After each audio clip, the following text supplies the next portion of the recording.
Hola a todos, bienvenidos a un nuevo vídeo en el que echaremos un vistazo más en detalle de la conquista romana de Hispania entre el 210 y el 154 a.C. Antes de empezar, no olvidéis suscribiros, que me ayudará mucho a seguir haciendo vídeos.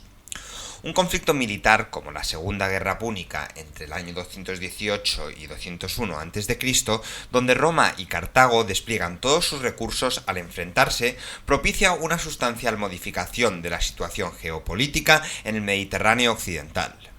Tras su victoria, Roma se convierte en potencia hegemónica de la zona y da rienda suelta a sus tendencias expansionistas, triunfando sobre el reino macedónico y el Seleucida en la primera mitad del siglo II a.C.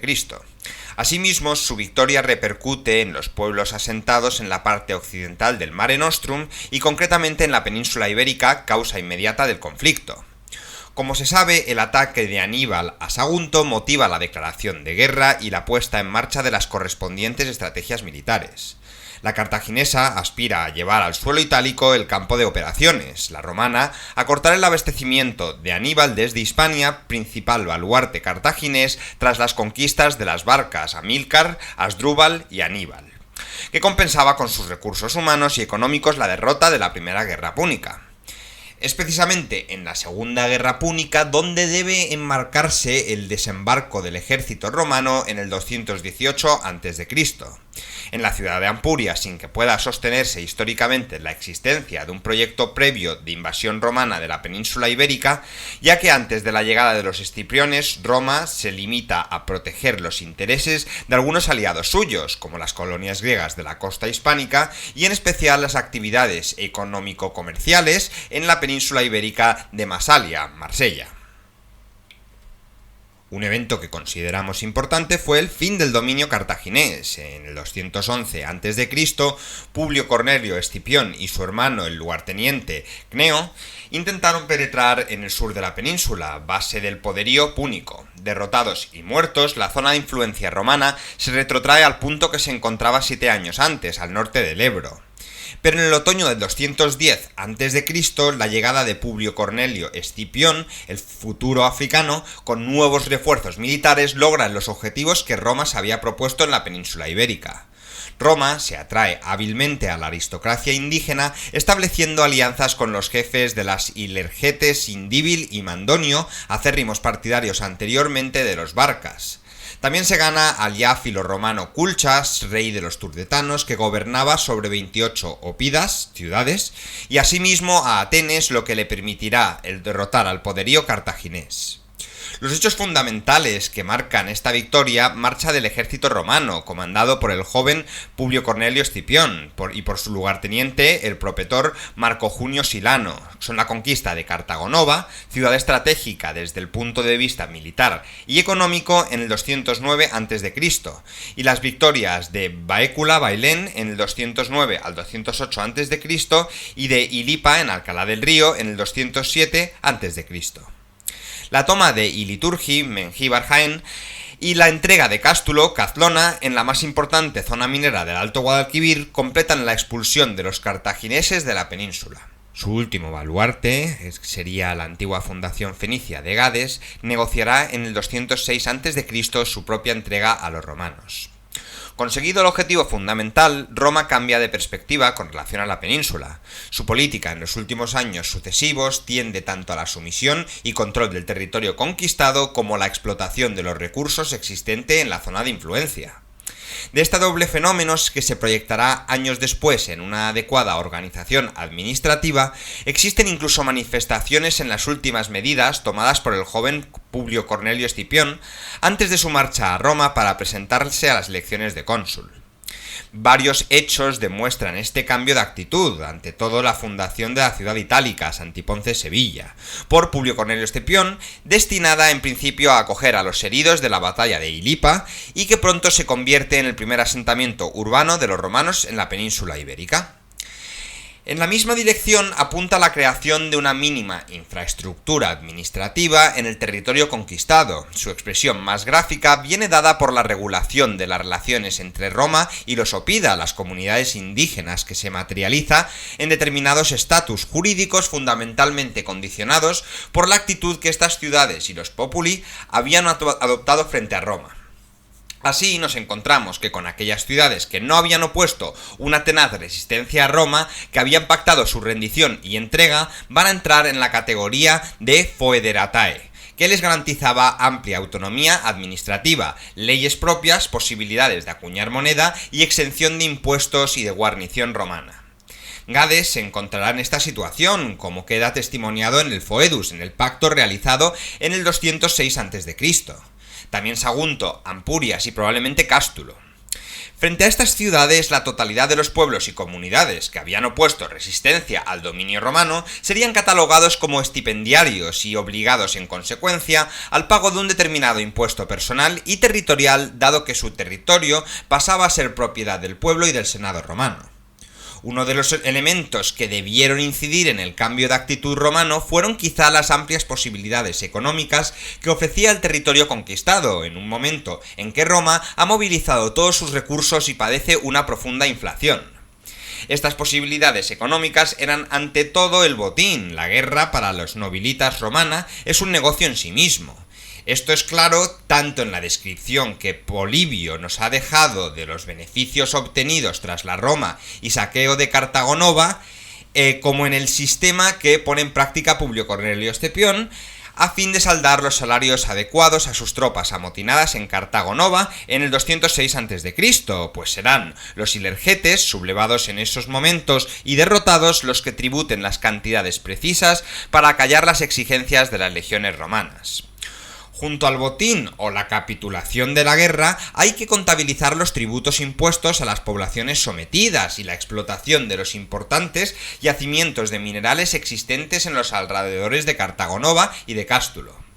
La importancia de los tributos puede ser rastreada a través de las acuñaciones monetarias que hasta cierto punto atestiguan los propios progresos de la conquista al aparecer el patrón romano en las distintas cecas, lugar donde se acuña la moneda. En cuanto a las explotaciones mineras, puso en práctica durante estos años una explotación directa, estatalizada y bajo el control de los gobernadores de los principales yacimientos.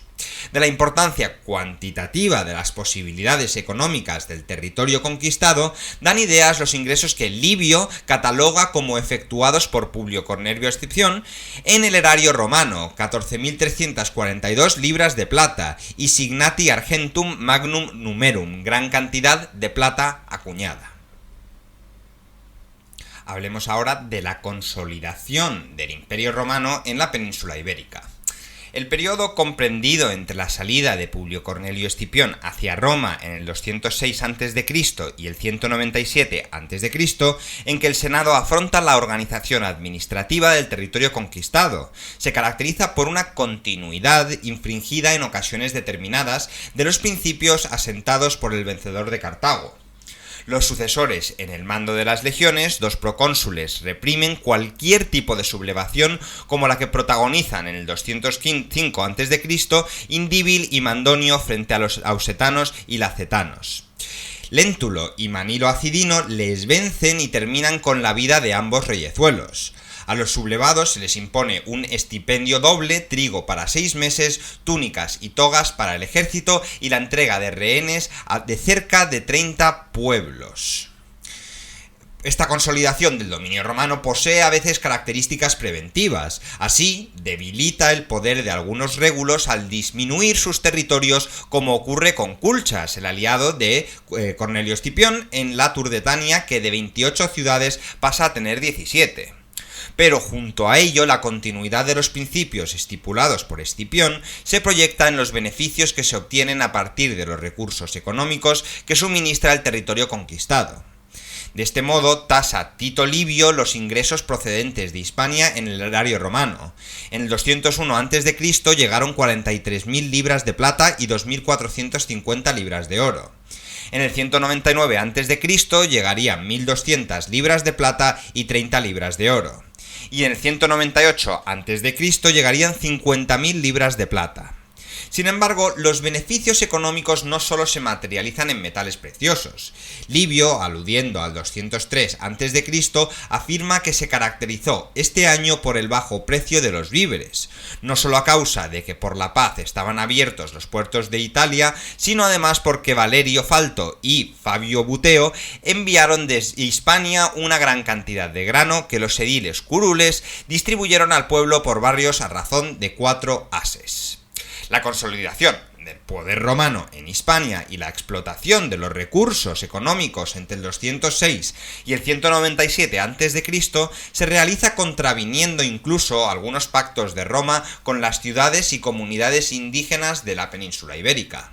El caso más explícito de este tipo de actitud, documentado en las fuentes, es el de Gades, que en el 199 a.C. protestó al Senado romano exigiendo que no se le enviasen más prefectos a la ciudad, pues la misión de estos era la recaudación de impuestos, y eso estaba en contradicción con el foedus que tenía con Roma. Ninguna consolidación llega a ser suave del todo, y así llegamos a la rebelión del 197 a.C. En la nueva perspectiva de control y sumisión permanente del territorio ocupado que se inicia a partir del 206 a.C., los acontecimientos del 197 a.C.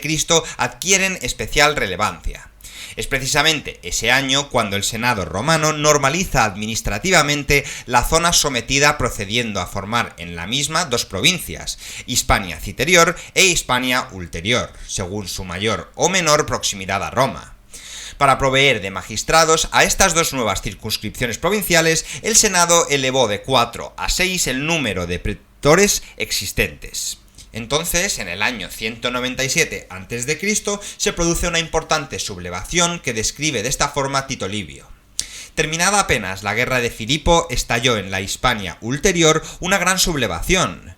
Elvio, que regía esta provincia, comunicó al Senado que los reyezuelos de Culchas y Luxinio habían tomado las armas. Con Culchas 17 ciudades, con Luxinio las poderosas ciudades de Carmo y Bardo, así como en la costa Malaca y Sexi y toda la Verturia, que los que aún no habían descubierto sus ánimos no habían de tardar en alzarse y unirse a sus vecinos.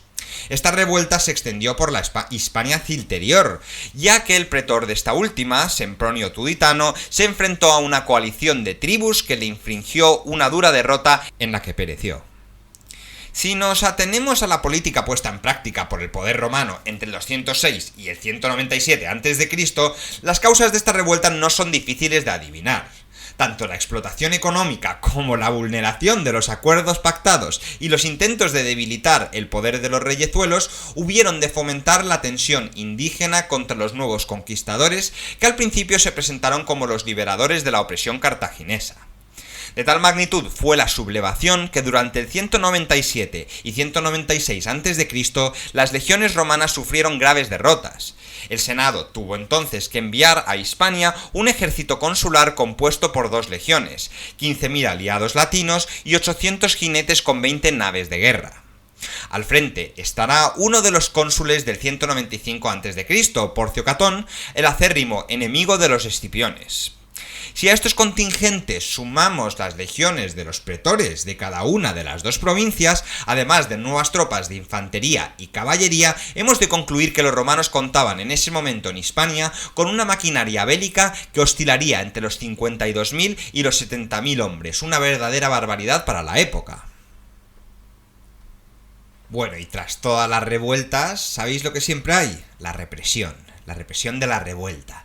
La actividad de Porcio Catón, centrada en la represión del levantamiento y en la normalización del dominio romano en Hispania, es a la vez militar y administrativa.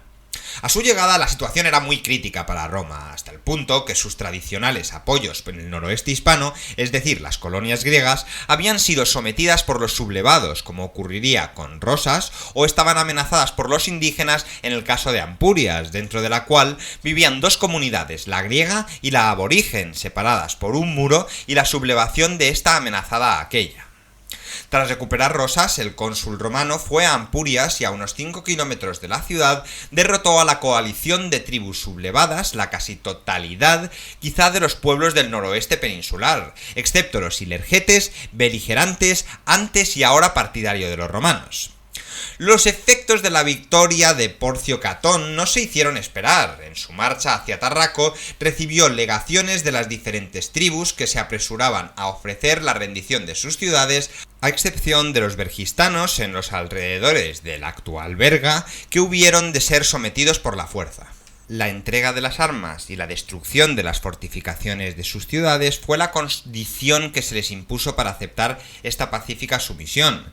Tito Livio justifica la medida, ya que dice que a la hora de someter a los enemigos, Catón se enfrentaba con mayores dificultades que los que vinieron primero a Hispania, ya que los hispanos, por odio al dominio cartaginés, se pasaban a los romanos, mientras que ahora debían ser reducidos a servidumbre, perdiendo su acostumbrada libertad.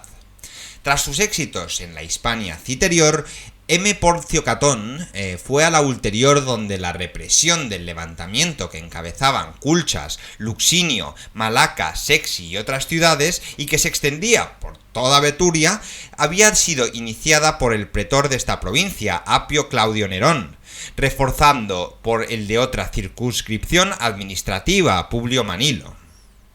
Según los historiadores romanos, la acción del cónsul no fue tan contundente en el sur como en el noroeste, ya que se limitó a infructuosos intentos de lograr la deserción de los mercenarios celtíberos que luchaban en el ejército turdetano. Dos hechos más complementan la actividad militar de Porcio Catón en Hispania. El primero, que es el primer enfrentamiento directo del ejército romano contra los celtíberos. Es la loma de Sagunta en Sigüenza y algunas escaramuzas en los alrededores de Numancia. El segundo, la sumisión de los lacetanos en los alrededores de Solsona, de nuevo sublevados.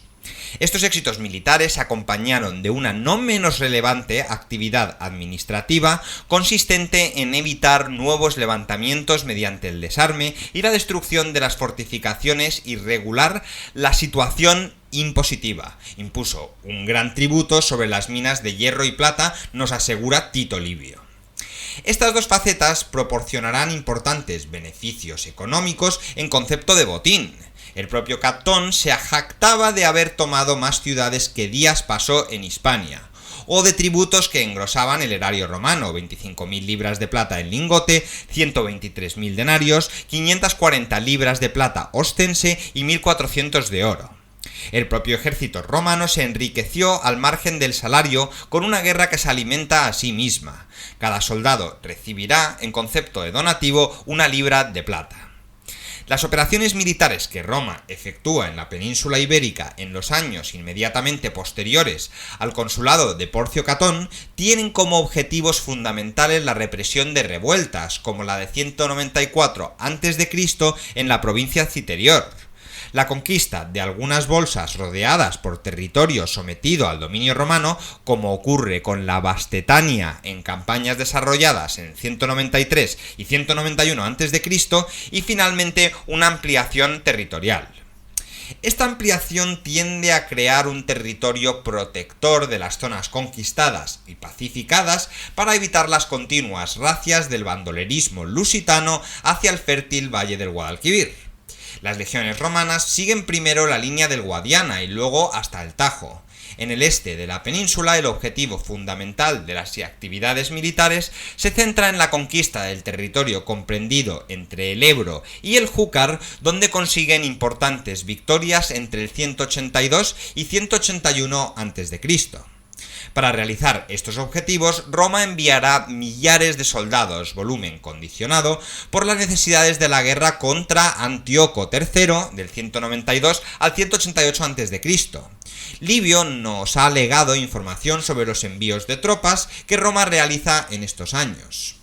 Además de las legiones, los gobernadores romanos de las dos provincias que utilizaron otros procedimientos para alcanzar su objetivo, así el del Emilio Paulo, que investido de poder proconsular, hizo frente en la ulterior a incursiones de lusitanos que se apoyaban en algunas ciudades desde la orilla izquierda del Guadalquivir, entre ellas Asta. En el 190 a.C., Emilio Paulo derrotó junto al Betis a los lusitanos. Tanto las operaciones militares como la ampliación territorial que produjeron en los años anteriores importantes ingresos en el erario romano que Tito Livio registra como en el año 191 a.C. 1.200 libras de plata, 127 libras de oro y 130.000 denarios, ni más ni menos. En el 185, 16.300 libras de plata, casi 15 veces más que en el 191, 132 libras de oro, 52 coronas de oro, 10.000 libras de plata y 80 coronas de oro. En el 184 trajeron 24.000 libras de plata y 166 de oro. En el 183, 9.320 libras de plata y 149 libras de oro. En el 180, 124 coronas de oro, 31 libras de oro y 133.200 denarios de Osca. Vamos a hablar ahora de la pacificación de Graco. Como gobernadores de la provincia Citerior y Ulterior fueron designados para el año 180 a.C. respectivamente Sempronio Graco y Postumio Albino, que prorrogaron su mandato durante 179 a.C. De la actividad de Graco durante estos 2 años, en íntima colaboración con el gobernador de la Ulterior, interesa destacar la prosecución de las actividades militares que, aunque se materializan en acciones aisladas al sur de Betis, como la conquista de Munda, Montanilla y Cartima, en Cártama, Málaga, se proyectan especialmente hacia el norte, partiendo del Alto Guadalquivir, en la Carpetania primero, donde conquista Alce, cerca del campo de Criptana, y logra someter al reyezuelo Zurro, en la Celtiberia después, con las victorias de Complega y Mons Chaunus contra los celtíberos. Amplia proyección histórica tendrá la actividad administrativa, funda o reconstruye ciudades como Grachurris, actual Alfaro en la orilla derecha del Ebro, e Iliturgi en Mengíbar, Jaén. Y realizan tratados con los celtíberos que Apiano describe así: dividió las tierras entre los pobres y los estableció allí, en Complega, y fijó los pueblos de aquella región leyes minuciosas con cuya observación serían amigos de los romanos. Dio y recibió juramento que en las guerras posteriores muchas veces fueron deseados. Entre las cláusulas de estos tratados, cuyo incumplimiento motivaría posteriormente las guerras celtíberas, destaca la obligación de que las ciudades celtíberas pagasen anualmente a Roma un determinado tributo. Al mismo tiempo, facilitarían al ejército romano contingentes militares, se comprometerían a no levantar nuevas ciudades y quizás no a fortificar las existentes.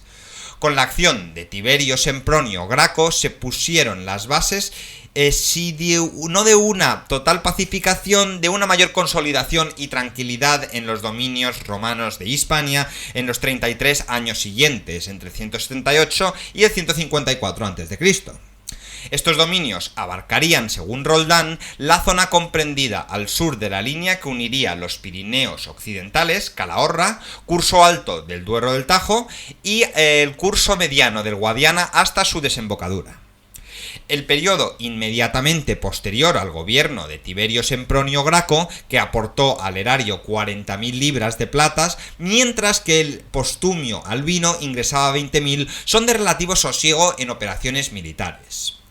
Durante estos años prosigue la explotación de los recursos de la península, como se pone de manifiesto en los ingresos en el erario en el 174 a.C., con 10.000 libras de plata y 5.000 de oro. Y en el 168 a.C. con 10 libras de oro y 1.000.000 de sextercios en las extorsiones de los gobernadores contra los provinciales hispanos. Sin embargo, incluso en este periodo dominado por la conquista y la explotación económica, se producen otros hechos de diferente dimensión histórica. El más interesante, la fundación de una colonia latina en Cartella en el 171 a.C., en el que se asentaron los hijos de las mujeres hispanas y de soldados romanos, junto con los indígenas que lo desearan.